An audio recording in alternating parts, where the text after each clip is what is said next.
लक्ष्मीच्या पावलांनी या मालिकेच्या 11 डिसेंबरच्या भागामध्ये आता रोहिणी राहुल यांची रवानगी जेलमध्ये करण्यात आलेली आहे।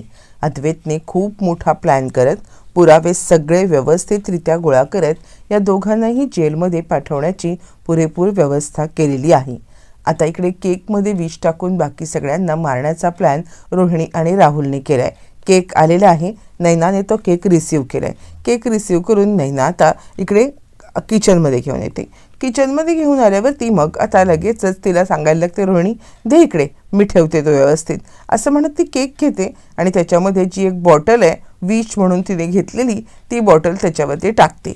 ज्या वेळेला ती ते बॉटल टाकत असते तोपर्यंत इकडे आता नैना म्हणते, द्या मी बघते काय करायचं ते। यावरती ती म्हणते, नको तू नको गडबड करूस, तू जा बरं, एन्जॉय कर, मी आहे, मी आणते। तोपर्यंत सरोज येते आणि रोहिणी म्हणते, सरोज वहिनी अगं तू काय करतेस इथे, 2च मिनटं, मी लगेचच केक घेऊन येते। यावरती सरोज म्हणते, हो पण केक तर रेडी आहे ना। यावरती ती म्हणते, हो अगदी रेडी आहे, जस्ट घेऊन आपला येते, नॉमिनल त्याला सजवते आणि असं म्हणत ती त्याच्यामध्ये जे बाटलीमध्ये विष आहे ते विष टाकते, जेणेकरून आता सगळ्यांनी ते केक खाल्लं की सगळेच जण आता मरतीलच, असं म्हणत तिने आता हा केक आणलेला आहे। आता चांदेकर मेन्शन नावाचा केक घराला 50 वर्ष पूर्ण झाली म्हणून आणलेला आहे आणि त्यानंतर आबांना तो केक कटिंगसाठी अद्वैत सांगतोय। केक कट झाल्यावरती मग आता सगळ्यांना पीसेसमध्ये तो केक वाटला जातोय, सगळेच जण केक खातायत आणि त्यानंतर रोहिणी राहुलच्या हातात पण ती प्लेट देण्यात आलेली आहे। पण ज्या वेळेला रोहिणी आणि राहुल यांच्या हातात ती प्लेट दिली जाते, दोघं तर खात नाहीतच, पण ते आता इकडे उभी असलेली अनामिका असते, त्या अनामिकाला सुद्धा आता इशारा करतात की अजिबात केक खाऊ नको। म्हणजे इथे आता सगळेच जण केक खायला तयार होतात, तर अनामिका, राहुल, रोहिणी हे काही केक खात नाहीत। या दोघांनी तिला थांबवलेलं असतं आणि तिला खाऊ नको सांगितलेलं असतं। रोहिणी आता मनातल्या मनात विचार करते आहे, खरं सांगायचं तर खरे फॅमिली, तुम्ही माझ्या अजिबात रडारवरती नव्हतात, तुम्ही बिलकुल माझ्या ह्याच्यात नव्हतात, पण आज तुमचं नशीबच फुटकं आहे आणि म्हणून तुम्ही पुन्हा एकदा माझ्या रडारवरती आलात म्हणा, किंवा पुन्हा एकदा इकडे येऊन अडकलात।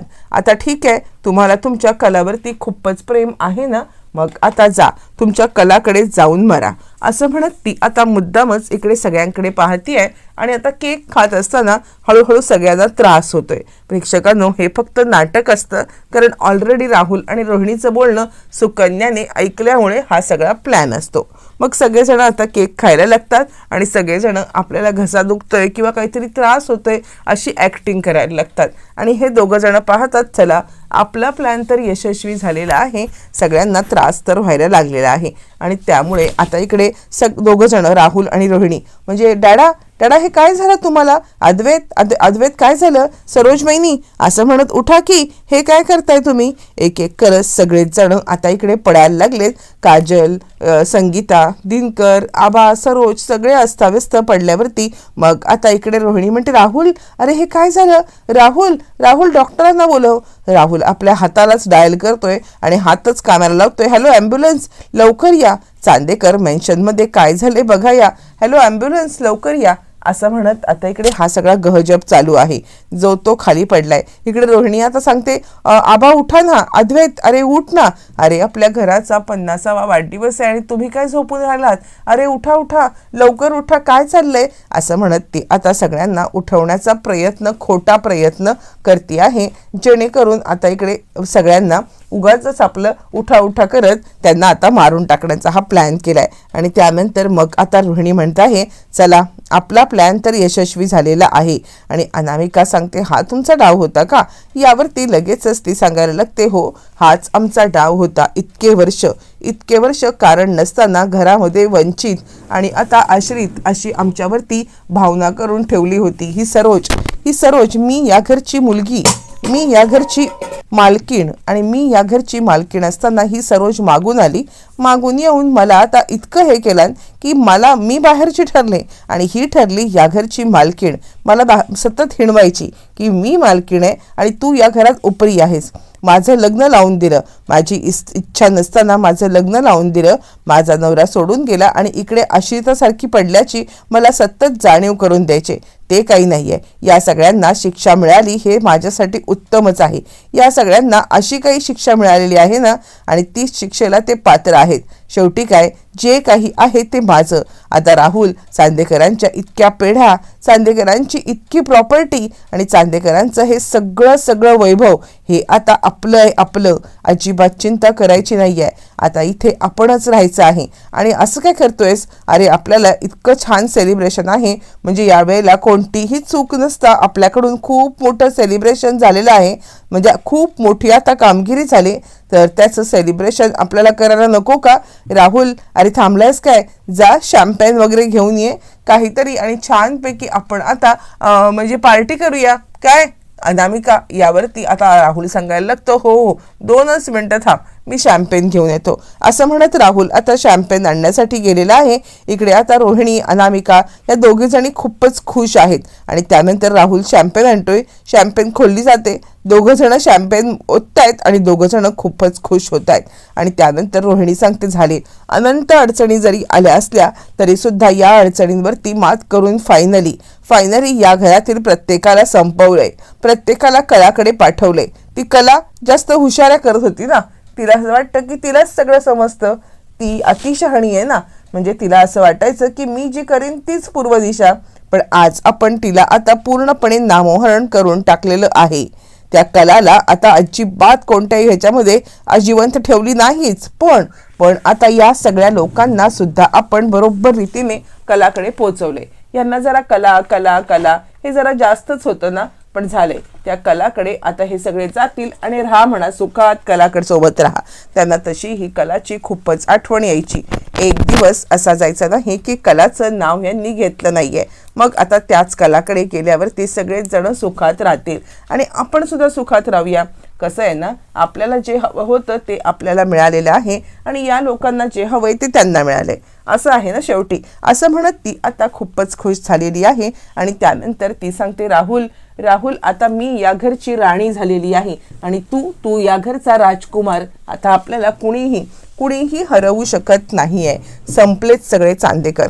असं म्हणत तिने शॅम्पेनची बॉटल आता खोलले आणि शॅम्पेनची बॉटल खोलून ती सांगते, मीच या घरची राणी. पण त्याच वेळेला तिला आवाज आलेला, बोला राणी सरकार, काय सोय करू तुमची? आणि हा आवाज कुठून आला? सगळे तर मेलेत, मग आता हा आवाज तरी कुठून आला? म्हणून ती इकडे तिकडे पाहती आहे. आणि त्याच वेळेला तिला अद्वैतकडून आवाज आलेला आहे. आणि अद्वैत म्हणतोय, राणी सरकार, तुम्ही या घरची राणी ना, मग बोला राणीची काय सेवा करू? असं म्हटल्यावर ती लगेचच आता इकडे रोहिणी खूपच घाबरते. पाठोपाठ सगळेच उठलेले आहेत. नैना, सरोज, राहुल, रोहिणी सगळे पाहत आहेत की हे सगळे जिवंत आहेत, खरे फॅमिली जिवंत आहे, आबा जिवंत आहेत. आणि आता हे कसं झालंय? त्यावरती अद्वैत म्हणतो, बोला राणी सरकार, काय सेवा काय आपली करायची? आम्ही सगळेजण आपल्या सेवेस तत्पर आहोत. बोला, तुम्ही फक्त हुकूम करा, आम्ही आता हुकुमाचा ताबेदार आहोत. असं म्हटल्यावरती मग आता रोहिणी चांगलीच घाबरते आणि ती सांगायला लागते, राहुल, अरे तू कसली मला ही शॅम्पेन दिलेस? ही शॅम्पेन प्यायल्यावरती हे सगळेच जण उठून उभे राहिल्याचा मला भास होतोय. अरे कसली शॅम्पेन आहे ही? यावरती आता इकडे तो सांगायला लागतो, अगं तुला भास नाही होत आहे, मला सुद्धा दिसतंय, हे सगळेच जण उठून उभे राहिलेले आहेत. असं काय करतेस? यावरती ती म्हणते, हे कसं शक्य आहे? आपण तर स्वतः त्याच्यामध्ये विष टाकलं होतं ना, मग हे कसं शक्य आहे? यावरती मग आता अद्वैत म्हणतो, हां तू टाकलं होतंस ना तिकडे विष, म्हणजे आता तू विष टाकलंस त्यावेळेला आता तुला वाटलं की आपण विष टाकलं, पण त्या बॉटलमध्ये साधं पाणी होतं, पाणी. आणि ते पाणी चेंज करण्यात आलेलं होतं, म्हणजे ते नैनाने चेंज केलं होतं. नैनाला आणि आम्हाला सगळ्यांना ऑलरेडी माहिती होतं की तुम्ही काहीतरी चुकीचं काम करताय आणि म्हणूनच आम्ही ती तुमची बॉटल चेंज केली आणि त्याच्या जागी पाण्याची बॉटल ठेवण्यात आली. म्हणजे मुळातच तुम्ही ज्या वेळेला दोघं जण प्लॅन करत होतात चांदेकर मेन्शनचा 50व्या वाढदिवसाला सगळ्यांना मारण्याचा, तो प्लॅन सुकन्याने ऐकला होता. सुकन्याने प्लॅन ऐकला आणि त्यानंतर तिने आम्हाला सगळ्यांना येऊन सांगितलं.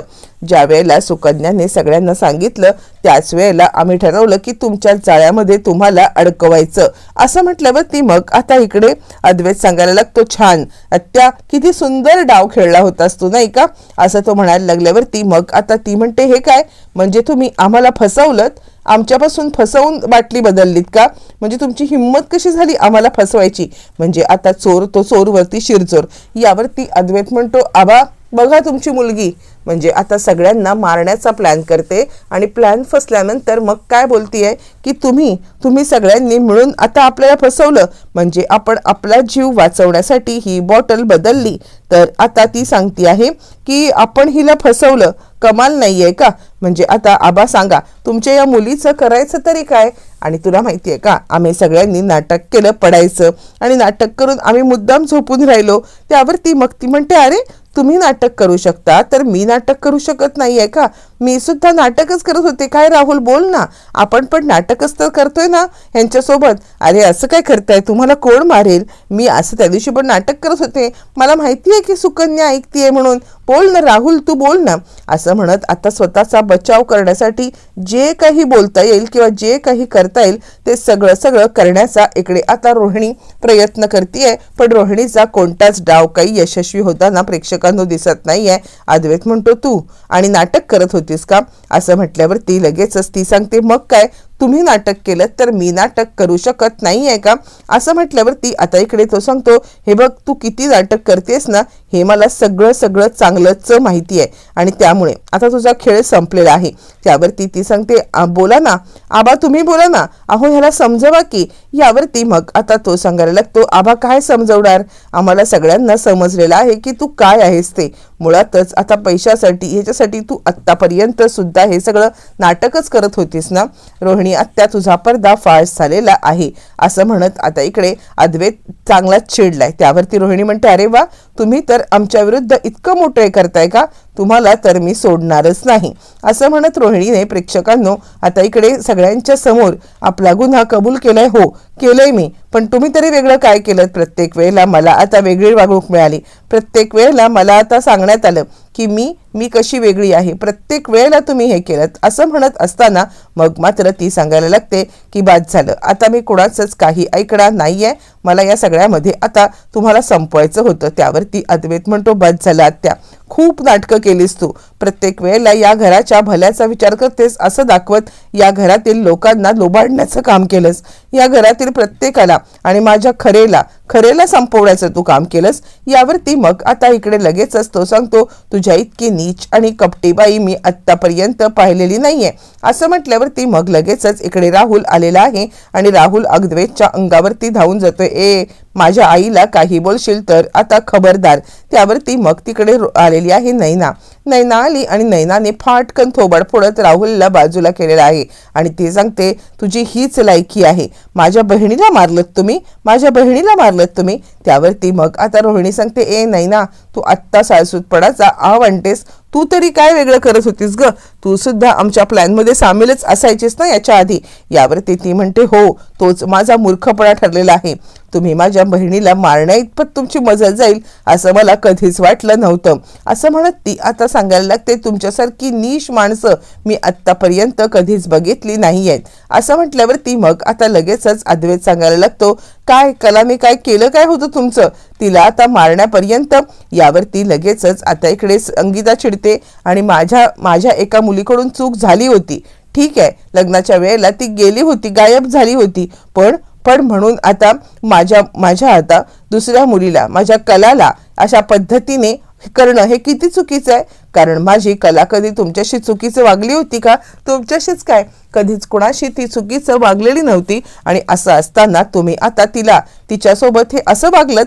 नाही, तुम्ही अति जास्त हे केलेलं आहे यावरती ती सांगते. आणि खरं सांगू का सरोज मॅडम, मुळातच ज्या वेळेला आमची नैना हे घर म्हणजे मुळातच ज्या वेळेला लग्न होतं त्यावेळेला नैना आमची गेली आणि मग ह्यांनीच आम्हाला आयडिया दिली होती की तुम्ही आता तुमच्या दुसऱ्या मुलीला उभं करा म्हणून. आणि त्यानंतर मी इकडे आल्यावरती सुद्धा आता माझ्या हातात हार दिला आणि मला अडकवण्याचा हिनेच प्रयत्न केला असं म्हणत जे काही खरं आहे ते संगीता सांगतीये. आणि या लोकांनी आता इकडे आपल्याला तुमच्यासोबत खूप मोठं आता कारस्थान केलेलं आहे असं आता सांगतेय. बरं, हे सगळं चालू असताना मग आता लगेचच इकडे ती सांगते नाही, हे सगळं तुमच्यामुळेच घडलंय. यावरती संगीता सांगते माझ्यामुळे काहीही घडलेलं नाहीये. तुम्हाला तर आता पोलिसातच द्यायला पाहिजे. माझ्या मुलीच्या जीवाशी खेळताय का तुम्ही असं म्हणत संगीता चांगलीच चिडलेली आहे. मग चिडलेली आता इकडे रोहिणी तिच्या अंगावरती प्रेक्षकांनो हात उगारायला जाते. तर आता संगीता तिचा हात धरते आणि त्याच वेळेला संगीताला ती झटकते. तितक्यात तिथे येते ती म्हणजे सुकन्या म्हणते तुम्ही कलाची आई ना, ठीक आहात ना. तिचा स्पर्श आता इकडे संगीताला आपल्या कलाची आठवण देऊन जातो. आणि त्यानंतर मग आता ती लगेचच इकडे तिच्याकडे पाहायला लागते. तोपर्यंत अद्वैत आता सांगायला लागतोय आपल्याकडे सगळा पुरावा आहे.